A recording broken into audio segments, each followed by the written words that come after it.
एक ही सेंटेंस में आपको भटकते हुए देख के याद दिलाता रहूंगा, आपकी असफलता या फिर सफलता, इस दोनों के साथी सिर्फ आप जिम्मेदार होंगे।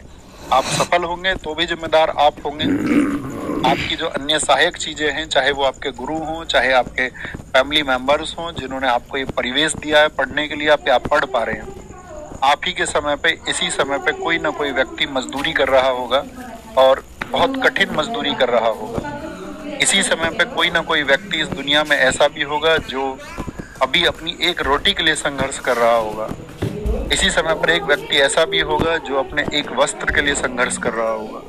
अगर हमारे हिस्से में वो चीजें आई हैं कि हम पढ़ पा रहे हैं, तो आप अपने आप को बहुत भाग्यशाली लोगों में से एक समझो, क्योंकि वो पढ़ाई भी सबके नसीब में नहीं आती,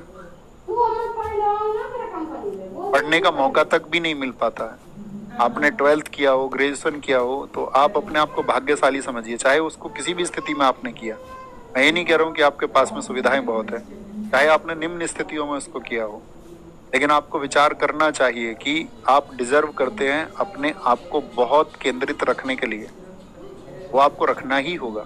कभी भी अतिरिक्त ख्याल जो मन में आते हैं, आज मैं एक चीज सिखाऊंगा आपको, मुझे कक्षा के याद में दिलाना। मैनिफेस्टिंग के बारे में मैं आपको बताना चाहूंगा। मैनिफेस्टिंग वो प्रक्रिया है जिसमें आप अपने ख्वाबों को, जिन ख्वाबों को आप देखते हैं, उनको पूरा करने की जो प्रक्रिया है उसको मैनिफेस्टिंग कहते हैं। तो आपने जो ख्वाब देखा है, क्या वो सच में पूरा हो पाएगा? क्योंकि ख्वाब तो सभी देखते हैं। तो मैं अगले 2-3 दिन में मुझे याद दिला देना, मैं आपसे मैनिफेस्टिंग पर बात करना चाहूंगा कि कैसे सच में आप उस हकीकत को पूरा कर सकते हैं। हम आपसे डेली 5-5 मिनट बात करेंगे उस वाले पे, 2-3 दिन में।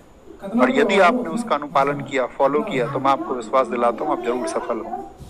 क्योंकि कुछ ही लोग होते हैं ना जो औरों से विशेष होते हैं, तो आप औरों से विशेष यदि बन गए तो आपको मिलेगा, और यदि औरों के जैसे हुए तो फिर बाकी ऐसा ही सब कुछ।